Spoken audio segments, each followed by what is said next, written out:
We're joined by Keith Fitz-Gerald, Chief Investment Strategist for Money Map Press and Chairman of the Fitz-Gerald Group, joining us from Portland, Oregon, live, of course.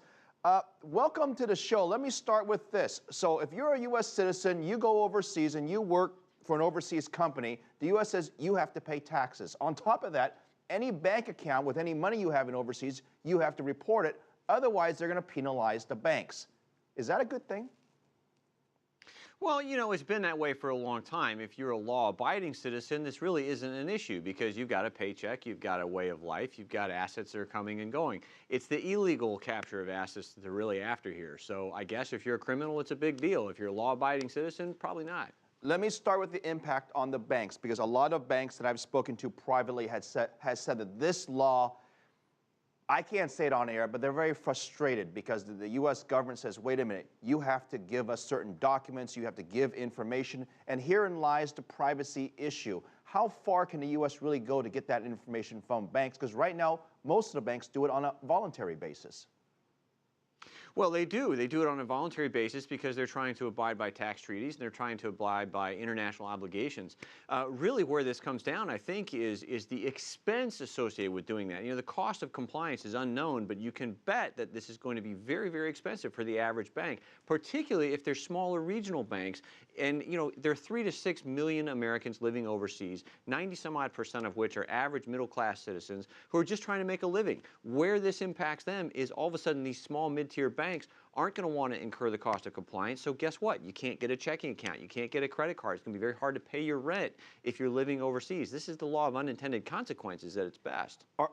Is the U.S. government setting up a situation where companies and banks around the world will end up discriminating negatively against U.S. citizens, basically? Well, I think not only are they setting it up, it's already happening. I spend a good deal of my time overseas in these foreign markets. I have a lot of friends who live overseas part-time or full-time. I live overseas part-time every single year. So I'm already seeing it happen. You know, the scuttlebutt in the expat industries is centered around which banks are American-friendly at this point in time. This leads us to the next question. There are not a lot of countries in the world that have this global taxation rule. What other countries are there in the world that tax their citizens that are working overseas that don't actually live in the country that they're from? You know, it's a very short list, and I'm embarrassed to say I don't know what that is off the top of my head, but I do know that there are 80-some-odd countries that are looking at becoming a part of this treaty, and I think that speaks to a much bigger problem, which is how much trouble all of these central banks are in, how much money they're trying to recover. But it's a lot like trying to squeeze blood from a turnip. You're talking about an average increase of $170 per year per capita per taxpayer. That's nothing. That's 0.0047% of the 17 trillion we're in the hole at the moment here in the United States. I can help you because there's only one country that I'm aware of that does that besides the United States. And a lot of people who work overseas, and I'm sure your friends who work overseas would tell you, it is unfair to people who work overseas why they should have to pay the U.S. taxes if they don't live in the U.S. Because don't forget, if you live in Japan or Hong Kong or China or any other country, you pay the taxes where you're currently working of. It's equivalent to living in California, moving to New York, and having to pay California taxes, isn't it? Well, that's right. I mean, the idea of a reach back is preposterous. And as you say, it's a very short list of countries that do that. I think it actually negatively impacts the incentive to live overseas. It certainly impacts the incentive to invest overseas.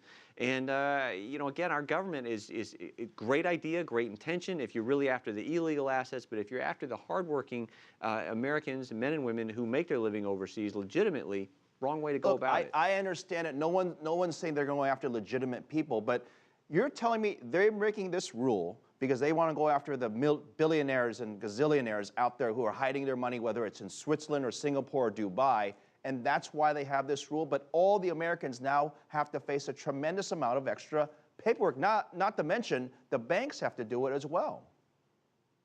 Well, sure, and you get that annoying little notice at the bottom of every IRS form, you know, the Paperwork Act Reduction Notice. Well, you know, I don't know about you, but the last time the average American filled out a paper, you know, the IRS tax pieces, there were multiplicity of papers, and it didn't reduce it. It takes hours to complete it. The average taxpayer doesn't live in Washington. I'd love to see senators and congressmen sit down with no aides, no accountants, no nothing, and fill out their own tax forms. They'd figure it out in a real hurry that this is complicated. Let's bring you to Washington, D.C., and we'll personally take you up to Capitol Hill, and we'll let you talk to some of these senators to see if you can convince them another way around this. Thank you very much, Keith Fitz-Gerald.